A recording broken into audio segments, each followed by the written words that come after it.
I love when you cowards go against me. The best in the business, and it's not even close. Shakur Stevenson, it looks like he is all but set to fight William Zepeda, not Tank Davis. And that's what I want to talk about in this video. A fan on social media, on Twitter, put, so as long as William Zepeda beats Tevin Farmer, it's a done deal, right? Props to the fan for asking such a direct question. I don't think you could get any more to the point, to the basket than that. I'm gonna read it again. So as long as Zepeda beats Farmer, it's a done deal, right? Straight to the money. And Shakur Stevenson sealed his fate when he responded, yup, and he did a flex emoji, right? What does this mean? This means the rumors are true that Turkey Al-Sheikh, DAZN, Eddie Hearn, Shakur Stevenson, and Golden Boy, it sounds like they all but have a silent pact for Shakur Stevenson to face William Zepeda. Granted, he must get past Tevin Farmer on Latino night. And I think Zepeda is the favorite in that particular fight. I will say this is there's good and bad with that particular fight, in my opinion. The good is, I guess, they're using Tevin Farmer as a gauge to kind of ready Zepeda and get him in with somebody who has an American style, the ability to show some slickness and defense and not just offense. You know, someone who's not going to just stand in front of him and trade and fight foolishly. So I guess that would be a good, but I think the bad here is Tevin Farmer can do one of two things.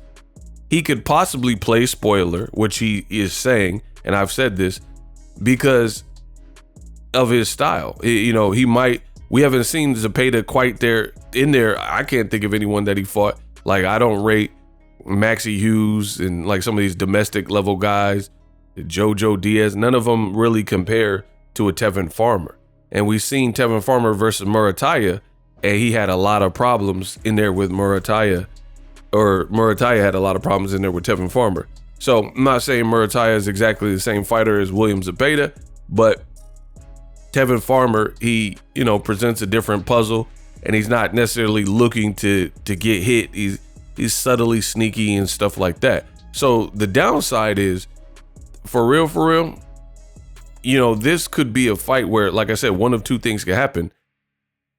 In the event that Tevin Farmer could, you know, play spoiler, but even if he loses, unless it's just a demo job by William Zepeda, I think it hurts the Shakur Stevenson fight, right? Like, meaning if William Zepeda struggles with this style and, you know, let's say he wins and gets a knockout later in the fight, or he just wins on the scorecards.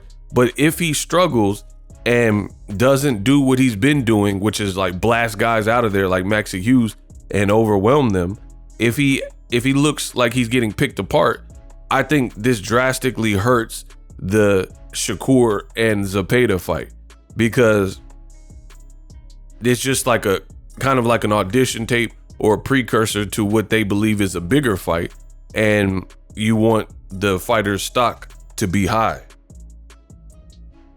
So if Zepeda gets in there and, you know, freezes up or doesn't look like the same Zepeda, it's really gonna hurt and hamper a Shakur Stevenson fight as far as I'm concerned. So that is the danger.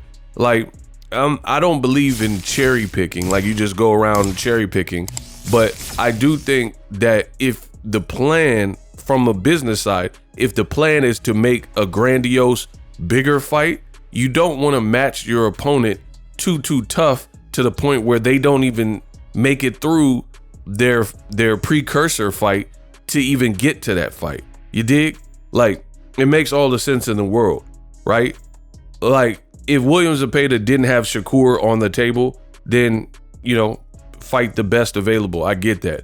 But if you have a silent pack, you don't, like, for example, you look at Anthony Joshua. Immediately after beating Eric Molina, Anthony Joshua had a surprise guest, and that was Vladimir Klitschko, got in the ring and they announced that they would be fighting each other, right? So for that to have been orchestrated, that means they were pretty confident that Joshua would come through and beat Eric Molina, and he was a heavy favorite to the point where, you know, all he had to do is get past Eric Molina, and then, you know, the Klitschko fight would happen next. And that's exactly what happened. So again, that's what you don't want to give Joshua a guy like Wilder, you know, who could definitely at that time play spoiler. And then, you know, your idea is to put him in there with Klitschko. So it's a risky move. We'll see how William Zepeda does. Now, regarding Tank, I keep showing y'all. I told y'all, then I showed y'all. I am the best in this business, and it's not even close. You guys, there's a lot of detractors, the usual suspects. They continually talk about Gervonta Davis. They say he's bad for boxing, his resume is light, yada, yada, yada. But they won't stop talking about him. So that tells you everything that you need to know. Why are you so obsessed with one fighter in this whole world of boxing? Because Tank is popular and he creates views. So no matter if you're friend or foe, you feel you have your best chance of getting attention by mentioning him, even if you're dissing him, right? And you're seeing it with fighters, Keyshawn Davis, guys that know they're not going to get a Tank Davis fight at all anytime soon are calling him out. And that's how you know Tank Davis is popping, Tank Davis is lit. But the downside is you guys wanted me to be wrong. Shakur Stevenson is saying, yep, basically it's a done deal. The fan asked him directly, are you fighting Zepeda if he beats Tevin Farmer? It's a done deal, right? And he says, yep. So what was all this energy that you guys had in the comment section talking about, oh, Shakur Stevenson, he's going to fight. He doesn't have a fight booked up. Why is Tank not sending him a contract? Now, per usual, you look dumb. If you were spreading that, you look dumb. Shakur's injured. He had surgery. He's on the sideline. And conveniently, after pulling out of the Joe Cordina fight with injury, he's perfectly healthy to take on a guy like William Zepeda, and he has a 2-fight deal, and he's going to resume that with Eddie Hearn. So where was this energy that Tank should somehow get in contact and send a contract with Shakur Stevenson when it looks like his plans are clearly outlined already? And this is the narrative that a lot of bogus content creators were pushing, and it just doesn't work. It doesn't work. You got an injured guy. Tank's not injured right now. Shakur is, right?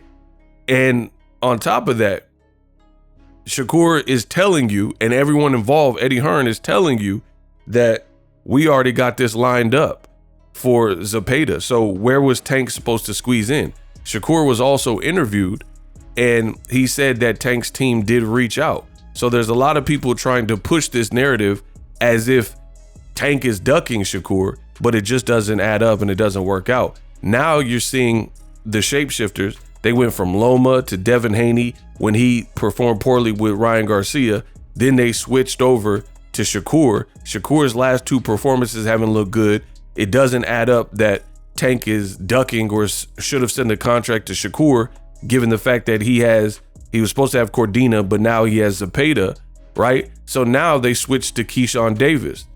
So it's like a prostitute. It just goes from person to person to person to person.